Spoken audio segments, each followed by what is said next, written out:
In 2019, a college student playing video games posted a joke event on Facebook: Storm Area 51, they can't stop all of us. The plan was simple: gather at the gates of the classified military base at 3 a.m. and use the anime-inspired Naruto run to dodge bullets. By the end of August, over 2 million people had RSVP'd. The idea of outrunning high-velocity rounds by tilting your torso forward is obviously absurd, but the government took the threat seriously. The local sheriff's department had to mobilize a massive police presence to guard a barren stretch of desert, racking up a $300,000 security bill in the process. When the date actually arrived, the violent raid morphed into a desert music festival called Alien Stock. 6,000 people showed up in RVs, pitched tents, and partied in alien masks and bright orange prison jumpsuits. This physical gathering of thousands of people in a remote wasteland is a testament to how deeply ingrained the Area 51 mythos is.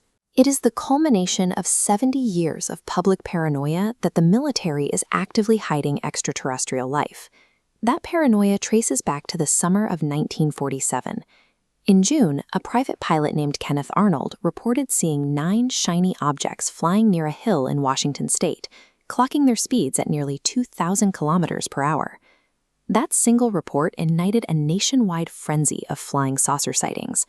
A few weeks later, the commanding officer of the Roswell Army Airfield issued a press release confirming the public's wildest suspicions. The military stated on the record that they had gained possession of a genuine flying disc. The very next day, they took it all back. Officials hastily retracted the statement and paraded an intelligence officer in front of cameras holding scraps of tinfoil and rubber. They claimed the recovered disc was actually a crashed weather balloon. That overnight pivot from confirming an alien spacecraft to holding up pieces of tinfoil shattered public trust. It created an immediate information vacuum. When the government refused to explain what was actually happening out in the desert, conspiracy theorists happily filled the void. The truth about what the military was hiding is rooted in Cold War geopolitics. In the early 1950s, the Soviet Union was successfully testing its own atomic bombs. The United States had no satellites in orbit, leaving them blind to the scale of the Soviet nuclear threat. They urgently needed aerial reconnaissance. To build planes capable of spying over hostile territory undetected, President Eisenhower authorized a highly classified testing facility. They chose an isolated expanse of dry lake bed in Nevada known as Groom Lake, which eventually acquired the map designation Area 51. Their first major engineering success was the U-2 spy plane. It was designed to fly at altitudes of 21,000 meters, carrying heavy camera equipment over thousands of kilometers without refueling, operating completely out of reach of standard anti-aircraft missiles. When a U-2 was eventually shot down, the military pushed the engineering even further to create the SR-71 Blackbird.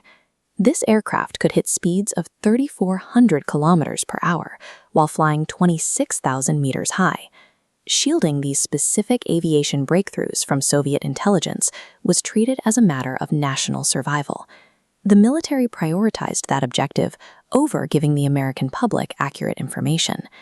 This diagram shows the atmospheric physics that caused ordinary civilians to see glowing saucers. Because planes like the SR-71 flew at 26,000 meters, they operated in the upper stratosphere. During dusk, the ground level is cloaked in darkness, but a plane at that extreme altitude still catches the sun's reflective rays. To anyone looking up, it appears as a bright, fast-moving anomaly against a black sky. The CIA realized their own test flights were generating the civilian panic. Investigators actively cross-referenced civilian sightings with their classified flight logs. When the times and coordinates matched, they knew their secret planes remained undetected by foreign spies, safely disguised as alien saucers in the public eye.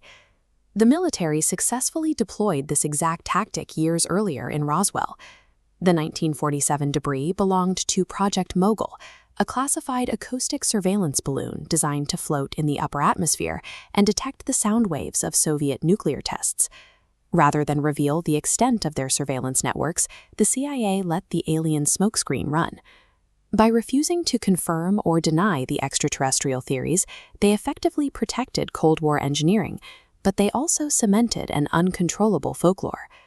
The consequences of that silence peaked in 1989, when a man named Bob Lazar stepped into the public spotlight. He claimed he was hired by the government to work in a highly classified section of Area 51, explicitly tasked with reverse engineering captured alien spacecraft. Lazar anchored his story with specific technical details.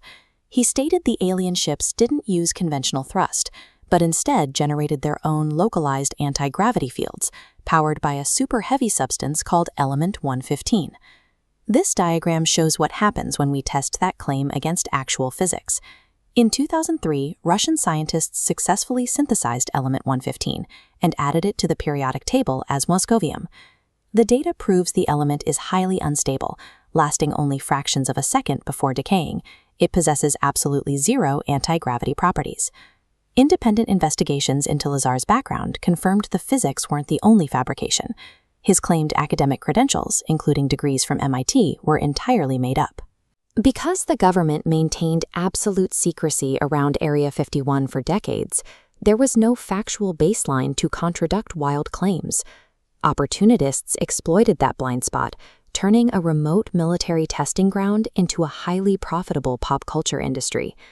In 2013, the CIA finally responded to Freedom of Information Act requests and officially declassified the history of Area 51.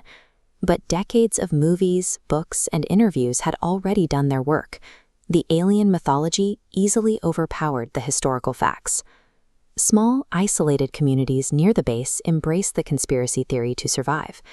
In 1996, the state of Nevada officially renamed a 250-kilometer stretch of empty road the Extraterrestrial Highway to funnel global tourism into towns with populations of less than 100 people. A classified surveillance program designed to monitor Soviet nuclear activity ended up permanently rewriting the maps and local economy of the Nevada desert. The most severe consequence of the CIA's UFO smokescreen landed squarely on their own personnel. For decades, military pilots who observed genuine, unidentifiable aerial anomalies refused to report them. They feared being stigmatized as crazy conspiracy theorists by their own commanders. To strip away the pop culture baggage and encourage accurate reporting, the government abandoned the acronym UFO. They transitioned to a strictly clinical classification, Unidentified Aerial Phenomena, or UAP. This rebrand comes with serious policy changes. In 2020, the Defense Department established a dedicated UAP task force to actively log and analyze unexplained pilot footage. The goal is to determine if these anomalies represent advanced drone technology or foreign surveillance threats. By using alien theories to protect their flight logs, the U.S. government provided a decades-long foundation for public folklore. As a result, they are only just now building the official infrastructure required to seriously investigate what is actually